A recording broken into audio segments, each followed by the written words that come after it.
لږ سوچ وکړه، کله چې ته ودی هم هغه وخت یو بل کس د خپل ژوند د بدلولو دپاره د وخته پاسېدلی، او چې کله ته راویښ شي هغه ستا نه څو قدمه مخکې تللی وي. ملګرو، سهار وختي پاسېدل دا یو عادت نه دی، دا یو بریا ده، یوه لاره ده. ځکه چې د سهار هغه څو ساعتونه هغه وخت ټوله دنیا وده وي، هم د دغه ځای نه د کامیابۍ لاره شروع کیږي. د اپل کمپنی CEO ټیم کک هره ورځ سهار 4:30 بجې پاسي. هغه پوهیږي چې د ورځې د ټولو آرام او صاف وخت هم دا دی. هغه سهار د وخته ایمیلز ګوري او د ورځې پلان جوړوي، او کوشش یې دی چې د ورځې په منډو ترړو کې شاته پاتې نشو. د سپیس ایکس او ټسلا مالک ایلن ماسک وایي د سهار اولی ساعت د هغه تر ټولو مهم او پروډکټیو وخت وي. هغه په هغه وخت کې خپل ټول سخت کارونه ختموي، ځکه چې دماغ تازه وي او ډسټریکشن کم وي. د انډیا یو عظیم صنعتکار رتن ټاټا وایي د سهار خاموشي انسان ته د سوچ کولو طاقت ورکوي. دغه شانتي د امپوسس بانی ناراین مورتی هغه هم سهار د وخته په 4 بجې پاسي. مطلب د خپل ورځ شروعات سهار د وخته نه کوي. که تاسو د لوبو په میدان کې وګورئ، د MS دونی د فټنس او د پرسکون راز د وخته پاسېدل دي.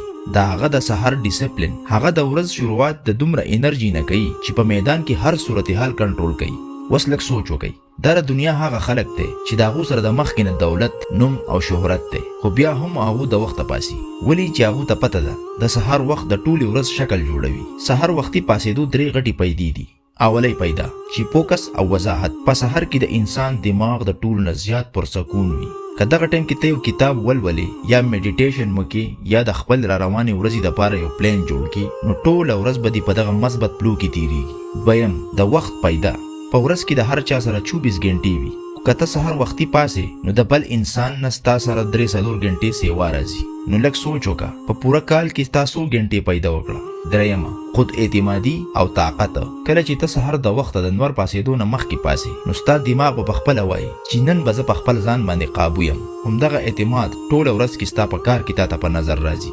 یاد ساته، سهار وختي پاسېده اسانه نه ده، خو چې کوم کار آسان نه وي هم هغه انسان لوی جوړوي. سبا سهار چې الارم ووهلی شي، نو ته به 2 لارې لري، یا خو سنوز بټن دباو کا او بیرته وده شه، او یا ځان راویښ کا او په خپل ژوند د بدلولو کار شروع کا. فیصله ستا په لاس کې ده، ځکه چې قسمت هم د هغه انسان بدلیږي چې سهار پاسي او زیات کار کوي. نو بل ځل چې الارم ووهلی شي، نو د ځان نه پوښتنه حتما وکړه، آیا زه هغه انسان جوړېدل غواړم کم چې زه په خوبونو کې وینم، او که هغه انسان چې سهار پاسي او خپل خوبونه رښتیا کوي.